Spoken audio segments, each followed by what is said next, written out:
yang mempunyai tentang keberagaman sumber daya alam. Sebelum kami mempresentasikan hasil tugas kelompok kami, perkenalkan, nama saya Nidor Barus. Saya Triunika Buginting. Saya Inga Buginting. Saya Pribun Interparis Tarigan. Saya Farhan Tabarus. Sebelum masuk ke inti pembahasan, di sini saya akan menjelaskan pengertian dari sumber daya alam. Sumber daya alam adalah semua yang ada di bumi secara alami yang digunakan untuk memenuhi kebutuhan manusia, misalnya hewan, laut, dan tumbuhan.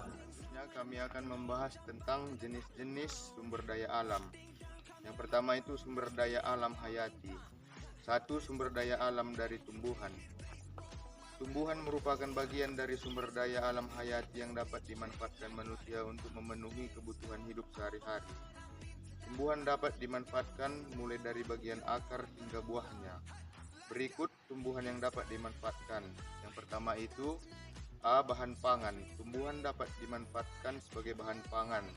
Berbagai makanan berasal dari tumbuhan, seperti misalnya bayam, wortel, kubis, daun seledri, dan lainnya. Selanjutnya yaitu B. Bahan sandang. Tumbuhan dapat dimanfaatkan sebagai bahan pembuat pakaian, seperti bisa kita lihat bambu yang bisa dibuat menjadi keranjang. Yang C. Peralatan rumah tangga. Peralatan rumah tangga yang sering kita jumpai di sebagian berasal dari tumbuhan. Kebanyakan berasal dari kayu, contohnya meja dan kursi. Selanjutnya D. Produk kesehatan dan perawatan tubuh. Sumber daya alam hayati juga dapat dimanfaatkan sebagai produk kesehatan, contohnya jamu. Masyarakat sudah sering tidak asing lagi dengan obat herbal yang berkhasiat menyembuhkan berbagai penyakit secara alami. Bahan yang digunakan sebagai itu adalah kunyit, jahe, kencur, temulawak. Dua, sumber daya alam dari hewan. Semua bagian hewan dapat dimanfaatkan manusia untuk memenuhi kebutuhan manusia, mulai dari sandang dan pangan, bahkan produk kecantikan juga banyak memanfaatkan bagian dari hewan yang dijadikan bahan dasar pembuat produk kecantikan. Berikut manfaat sumber daya alam dari hewan, yaitu 1. Bahan pangan. Hewan dapat dimanfaatkan manusia sebagai lauk pauk. Dalam 4 sehat 5 sempurna, kita diharuskan untuk mengonsumsi makanan dari daging untuk mencukupi kebutuhan protein harian. Hewan yang dapat dimanfaatkan sebagai contoh yaitu ayam, sapi, kambing, dan banyak lagi lainnya. B. Bahan sandang. Bagian kulit hewan dapat dijadikan sebagai sandang yang bermutu, yaitu jaket dari kulit kambing. Masih beberapa yang memakai jaket tersebut. Seperti C. Produk kesehatan. Hewan dapat dimanfaatkan sebagai produk kesehatan bagi manusia. Contohnya, lebah dapat menghasilkan madu, dan susu kambing dimanfaatkan untuk kesehatan pencernaan. Sumber daya alam non-hayati. Jika sumber daya alam hayati berasal dari tumbuhan dan hewan, maka sumber daya alam non-hayati berasal dari benda mati atau benda tak hidup seperti tanah, batuan, dan bahan tambang. Sumber daya alam non-hayati umumnya dimanfaatkan sebagai bahan bangunan dan kebutuhan rumah tangga. A. Bahan bangunan. Bahan bangunan yang digunakan untuk membangun rumah berasal dari tanah liat, batu bata, pasir, semen, dan besi. B. Peralatan rumah tangga. Benda yang berasal dari dapur kebanyakan berasal dari aluminium, terbuat dari logam aluminium, contohnya penggorengan, panci, dan lainnya. Alat rumah tangga berasal dari plastik, contohnya ember, baskom, mangkuk, dan kantong plastik. Contohnya ini kantong plastik yang bisa kita gunakan untuk membungkus bawang, cabai, dan lain-lainnya. Selanjutnya, kami akan membahas tentang manfaat sumber daya alam.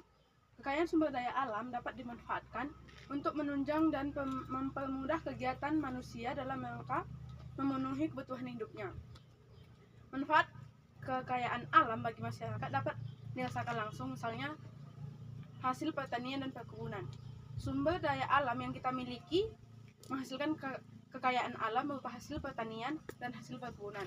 Contoh dari hasil pertanian yaitu padi. Padi bisa kita manfaatkan sebagai jadi bahan makanan pokok, itu seperti nasi. Dan jagung juga bisa dibuat menjadi bahan makanan ataupun jadi bahan pokok pengganti nasi. Begitu juga dengan singkong. Dan dari hasil dari perkebunan, yaitu kopi bisa kita buat menjadi bahan minuman. Itulah manfaat dari sumber daya alam di sekitar kita. Selanjutnya, D. Pelestarian sumber daya alam.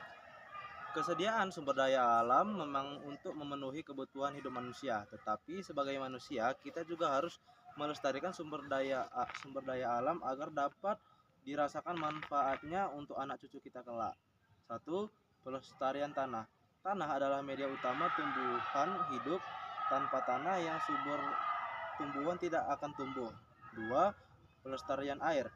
Air menjadi sumber daya alam yang sangat penting bagi manusia. Jika dalam penggunaan air tidak dengan cara yang bijak, maka akan merugikan manusia ke depannya. 3. Pelestarian hutan.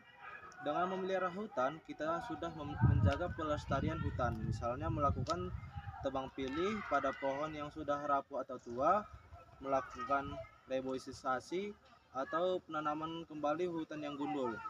Tidak melakukan pembakaran hutan, mencegah adanya penebangan liar atau illegal logging.